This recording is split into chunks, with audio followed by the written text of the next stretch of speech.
Hoarseness may cause due to different causes, my friends. গলার স্বরটা change হয়ে যাচ্ছে। একটা কন্ডিশন কিন্তু খুব খারাপ, যেটা হয় ম্যালিগন্যান্ট, যে কোনো অর্গানের, বিশেষ করে গলার বা লাংসের ক্যান্সার হয়ে গেলে এরকম হোর্সনেস দেখা যেতে পারে। অনেকের বছর অনেক দিন ধরে ফেলে রেখেছে, আলটিমেটলি সে যে ক্যান্সারে চলে যাচ্ছে সেটা খেয়াল করে না। কিন্তু এছাড়া ক্যান্সারের তো অন্য লক্ষণ দেখতে হবে আমার।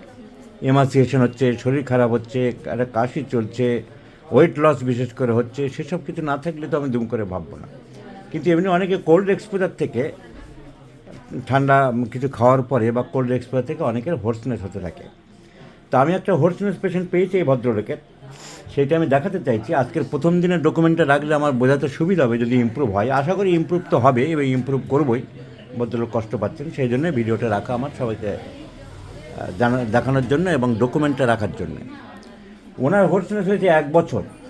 উনি একটা ব্যবসায়ী, উনি জিনিসপত্র বিক্রি করেন। তো লোকের সাথে কথা বলতে হয় বেশি। আমি অ্যাডভাইস দিলাম আপনি কথাটা কম বলবেন যতটা। এখন বলা খুব সহজ, এবং প্রফেশনে কাজকর্ম করতে গেলে কথা বলতেই হয়, যার যা প্রফেশন সেটা তো বাদ দেওয়া যায় না। এটাকে বলা হয় মেডিকেলে অকুপেশনাল হ্যাজার্ডস। এসিতে বসা বারণ, কিন্তু মন্ত্রীর সেক্রেটারি রোজ এসিতে বসতে হচ্ছে, এরকম আর কি। তো অকুপেশনাল হ্যাজার্ডস থাকে। ভদ্রলোকের 1 বছর ধরে স্বরভঙ্গ চলছে। কীরকম স্বরভঙ্গ আছে আমি একটু ওনার সাথে কথা বলে প্রমাণটা রাখছি। তাহলে ইমপ্রুভ হলে, প্রথমে ডকুমেন্ট অনেক ভিডিওতে রাখতাম না, আগে না রাখার জন্যে প্রথমটা না রাখলে পরেরটা দিয়ে বিচার বিবেচনা করা যায় না এবং ডকুমেন্টটা এস্টাবলিশ করা যায় না।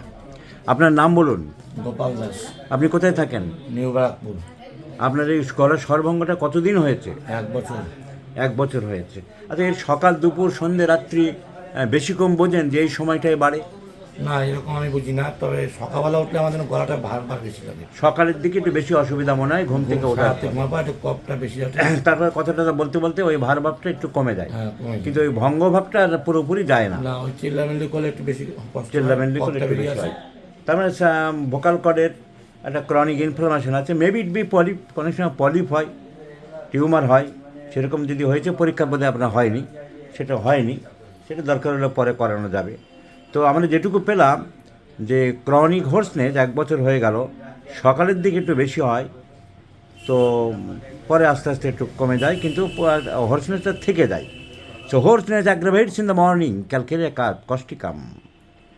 Hoarseness aggravates in the evening, Carbo veg phosphorus. তো কস্টিকাম আমাদের ফার্স্ট মনে আসলো।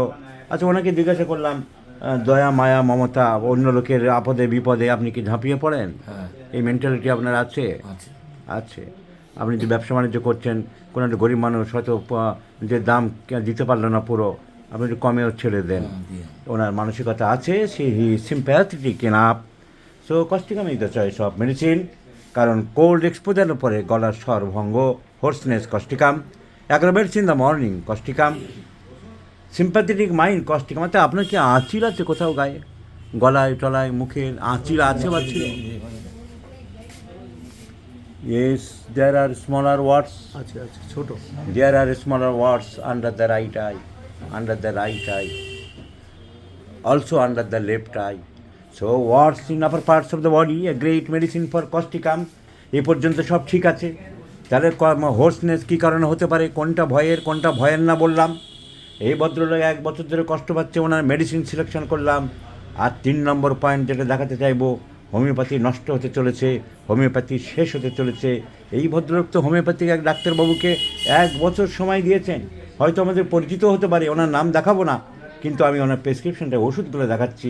আচ্ছা, কস্টিকাম একবারের জন্য আসলো না মাথায়?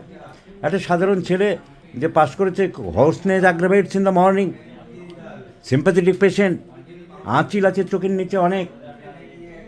সো কস্টিকাম মাথায় আসলো। Pain in the joints, causticum যে রিউমেটিক মেডিসিন, হাতে পায়ে গাঁটে গাঁটে ব্যথা বলেছেন, গেটে so rheumatism, it is a rheumatic medicine also. প্রেসক্রিপশনটা আমি দেখাচ্ছি, নাম বাদ দিয়ে দেখাচ্ছি আমি। একটা বার কস্টিকাম পড়লো না। পলিফার্মেসি হয়েছে, পলিফার্মেসি নিয়ে আমি আর কিছু বলবো না।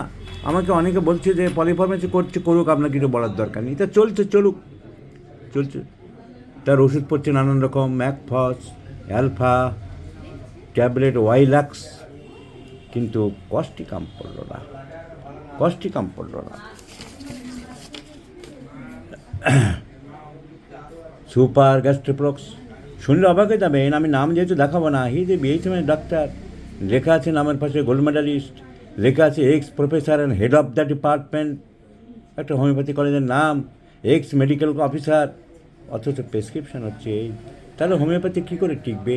হোমিওপ্যাথি আজ এই ভদ্রলোকের একটা সামান্য হোর্সনেস তুমি সারাতে পারলে না, তিনি চলে আসতে বাধ্য হলেন, আর আমাদের রোগীদের চাপ বাড়ছে। ওয়াইথিয়া, সেনেগা মাদার, তার সাথে আর্সেনিক অ্যালবা, বোধ হয় আর্সেনিকে হবে, তা থেকে আরের বদলে এন পড়ে গেছে। আবার একটা এই সব চলেছে, কিন্তু কষ্টি কাম নেই, আমি নাম দেখাবো না, কারণ নাম পার্সোনাল ইস্যু যাবো না, কিন্তু এই ধরনের যদি প্রেসক্রিপশন হতে থাকে তাহলে তো খুব হোমিওপ্যাথি কী করে টিকবে? So let's prescribe Costicam in 50 millisecond scale of potencies, my friends, and let's see the result. I shall share you this case.